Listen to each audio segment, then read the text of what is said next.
ፈጣሪ ናይ ፍጥረት ጎይታ ቀራንዮ ዝተሰቀልኻ። ሰላም የተከበራችሁና የተወደዳችሁ የእግዚአብሔር ቤተሰቦች የእናታችን የቅድስት ድንግል ማርያም የአስራት የበኩራት ልጆች የጥበብ እንደ ሰለሞን ሚዲያ ተከታዮች ወንድምና እህቶቼ ሰላም እግዚአብሔር ከናንተ ጋር ይሁን።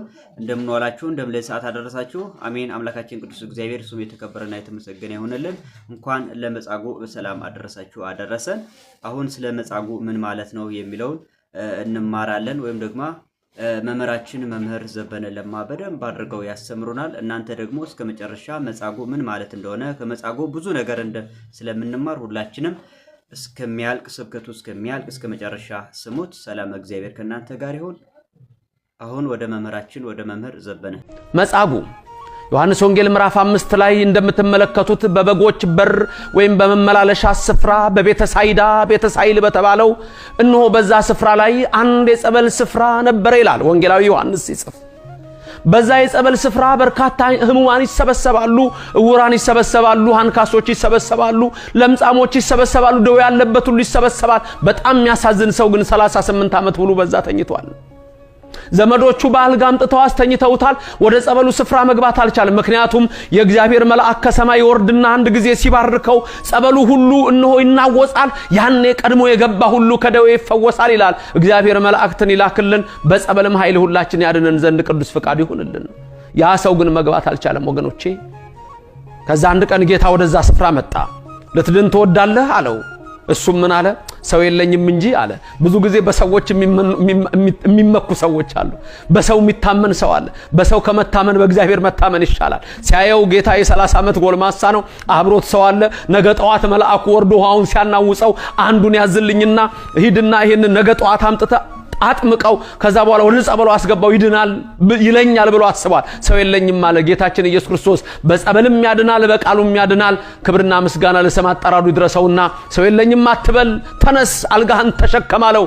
38 ዓመት ሙሉ የተኛው ሰው አልጋውን ተሸክሞ ሄደ፣ ተፈወሰ። ክብርና ምስጋና ለእግዚአብሔር ይድረሰው።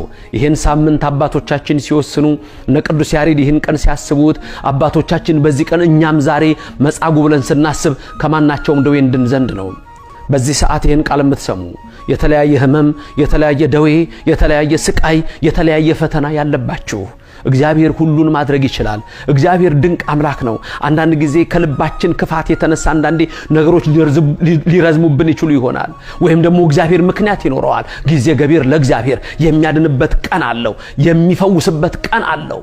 ስለዚህ እግዚአብሔር ዛሬ ከማናቸውም ደዌ እንዲያድነን ከልባችን ከሱ ጋር እንገናኝ። ሌላውን ነገር አስቡ።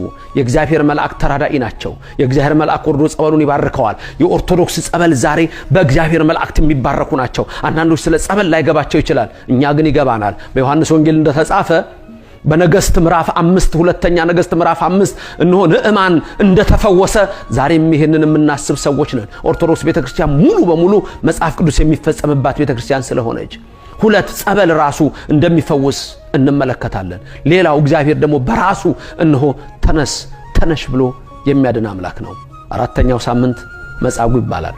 መጻጉዕን እንደፈወሰ እኔን ይፈውሰኛል ነው። አዎ ጌታችን አምላካችን መድኃኒታችን ኢየሱስ ክርስቶስ ሆይ የድንግል ማርያም ልጅ ሆይ እንማጸናሃለን። በዚህ ሰዓት በደዌ ዳኛ ባልጋ ቁራኛ የተያዙትን ህሙማን ፈውሳቸው፣ በቅዱስ እጅህ ዳብሳቸው፣ ከተኙበት አልጋ ላይ አቁማቸው፣ የቀደመ ጤንነታቸውን መልስላቸው።